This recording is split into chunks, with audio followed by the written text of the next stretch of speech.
premier mandat, premier congrès, beaucoup d'émotions, beaucoup de craintes, d'appréhension, quelques petits cauchemars, ça fait partie un peu des règles du jeu, sur le thème résilience, rebond et comment booster la relance. Un grand moment d'échange avec des partenaires qui étaient présents bien entendu et surtout avec des ateliers de très bon niveau. Vraiment de bon niveau, je n'ai eu que des retours positifs et c'est vrai quand on organise un événement comme celui-ci, on a toujours un peu l'appréhension de ne pas avoir choisi le bon thème ou le bon atelier ou bien d'être dans la mouvance de nombreux événements qui ont eu lieu et finalement de se retrouver avec un congrès un petit peu vide et vraiment ça n'a pas été le cas. Et très bonne participation des partenaires, 45 partenaires ont répondu présents à notre appel pour le congrès. Les confrères également ont joué le jeu, ils sont passés dans pratiquement tous les stands, ils ont parlé avec nos partenaires. Alors j'ai eu quelques remontées d'informations, quelques critiques, mais des critiques très bienveillantes, très positives, qui vont me permettre d'améliorer et de rendre un peu plus festif et convivial la participation des confrères sur les stands. Je sais que j'avais les oreilles qui traînaient, j'écoutais ce qui allait pas. J'ai eu des compliments, j'ai eu aussi des petits reproches, mais je saurai en tenir compte pour mon prochain congrès. Ce sera le deuxième, je serai un petit peu plus rodée. Il y a plein de choses à améliorer, mais c'est bon, je suis prête, je suis déjà dans les starting blocks. On est déjà en train de chercher le thème de l'année prochaine. Ça va aller très vite parce que c'est quelques mois et j'espère que ce sera encore un superbe congrès. Cette année, avec l'Ordre des experts comptables de la région PACA, la compagnie régionale des commissaires aux comptes du ressort des cours d'appel d'Aix-en-Provence et de Bastia ont été co-organisateurs de ce congrès régional. Congrès régional du chiffre et de l'audit. La thématique de ce congrès, c'était d'accompagner la résilience et de booster la relance. Accompagner la résilience, de quoi s'agit-il? C'est l'art de s'adapter aux situations adverses, c'est-à-dire de faire face à des stress qui sont répétitifs, soit à un stress violent, sur une courte durée. Donc ce premier stress, c'est la loi Pacte. Deuxième stress, connu de tout le monde désormais, c'est la Covid-19. Ça a été le confinement, ça a été la peur de l'avenir. Alors, on n'a pas forcément à faire preuve de résilience. En revanche, on a tous à se montrer ouverts et flexibles pour empêcher ce traumatisme de naître. Le deuxième point, c'est booster la relance. Le commissaire aux comptes, il est souvent connu pour certifier la régularité, la sincérité et l'image fidèle des comptes d'une entreprise. Le commissaire aux comptes est au cœur de l'entreprise parce qu'il est obligé d'en percevoir les battements de ce cœur, d'en prévoir également les défaillances. Il n'est pas là que pour certifier la régularité, la sincérité et l'image fidèle. Il a dans sa mission légale déjà de déclencher la procédure d'alerte s'il y a lieu de le faire pour prévenir ces défaillances. Mais il est préférable d'anticiper et c'est tout l'objet de la mission prévention et relations de confiance qui est développée désormais par la Compagnie nationale des commissaires aux comptes. Et hier, c'était mon message essentiel, c'était de dire qu'il faut prévenir ces défaillances et s'organiser. On a un pacte qui est désormais à leur disposition sur le site de la Compagnie nationale des commissaires aux comptes. Ce pacte s'appelle Mission, Prévention et Relations de confiance pour aider les commissaires aux comptes à organiser cette mission et faire en sorte qu'il y ait le moins d'entreprises possible en défaillance.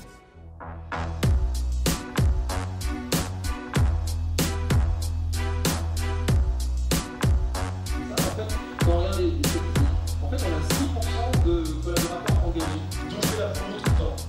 Parce qu'ils m'envoient une fois par semaine un truc que j'adore. Parce que leur curiosité est dédiée du savoir qu'ils n'ont que trop peu. Utilisez ces packs, formez-vous, désormais la communication est plus importante. L'expert comptable est sans avoir reçu le chef d'entreprise. La crise forte est derrière nous, aujourd'hui il y a la relance. Aujourd'hui, qu'est-ce qu'on fait? Quand on embauche un apprenti, l'objectif c'est de le former.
La thématique tournait autour d'une période un peu trouble pour la profession, qui est celle de la confiance.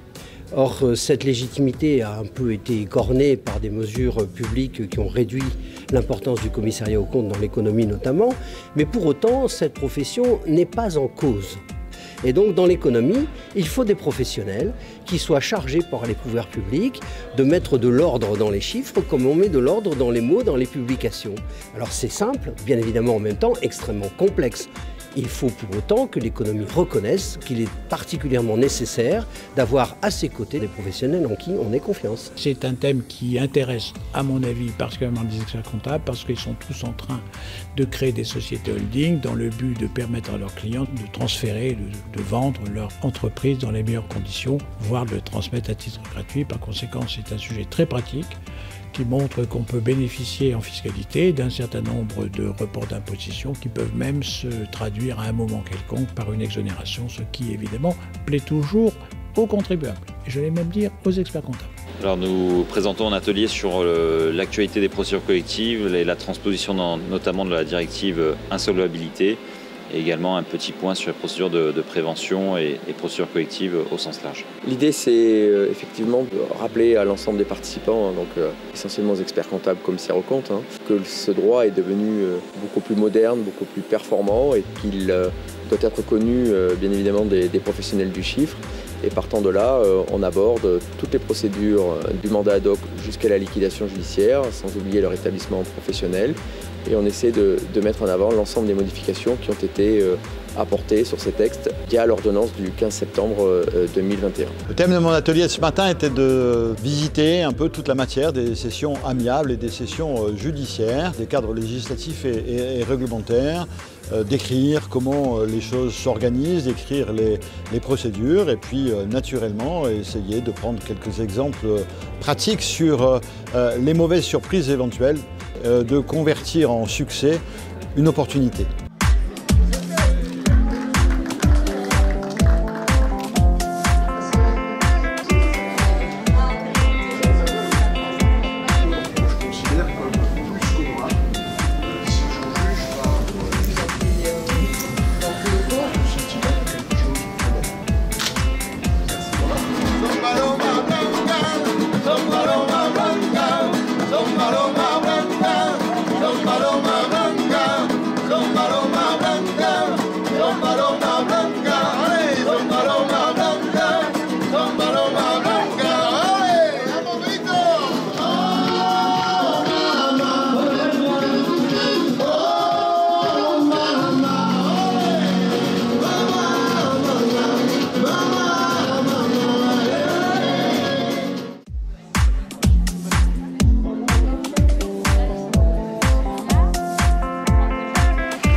C'est avec un immense plaisir que je vous accueille aujourd'hui pour cette prestation de serment, pour celles et ceux qui, dans quelques poignées de minutes, deviendront nos consoeurs et nos confrères. Je vous demanderai aussi d'ajouter à ce serment, je jure de prendre du plaisir dans mon métier, de le vivre avec passion et détermination.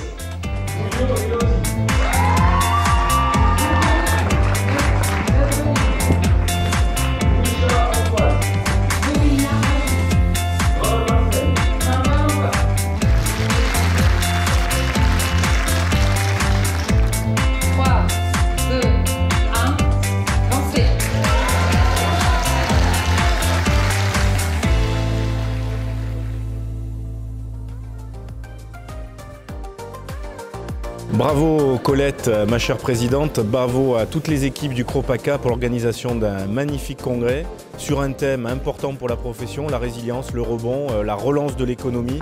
C'est un sujet important et puis soyez tous, mais vraiment tous, fiers d'être experts comptables. Au revoir.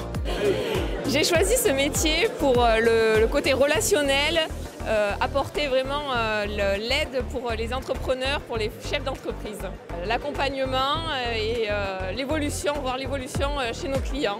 J'ai choisi cette profession parce que mon père travaillait dans un cabinet d'expertise comptable, et donc c'était un peu pour suivre sa voie. Et puis très fier d'avoir enfin ce diplôme et d'avoir prêté serment aujourd'hui. Cette carrière s'est présentée à moi par la force des choses, et puis j'ai appris à aimer petit à petit ce métier, à être vraiment le partenaire de mes clients au quotidien. Alors j'ai choisi ce métier pour la compétence technique, le plaisir de conseiller les clients sur les chiffres, l'aspect gestion qui m'intéressait notamment, et comment optimiser leur activité. Beaucoup d'émotions, de la fierté, d'appartenir à une grande profession. J'ai choisi ce métier pour plusieurs raisons. La première, c'est à la fois mon goût des mathématiques, et la deuxième, c'est pouvoir accompagner les personnes dans le cadre de la gestion de leur entreprise et dans le cadre de leur économie. J'ai maintenant monté mon cabinet d'expertise comptable, et c'est une vraie consécration.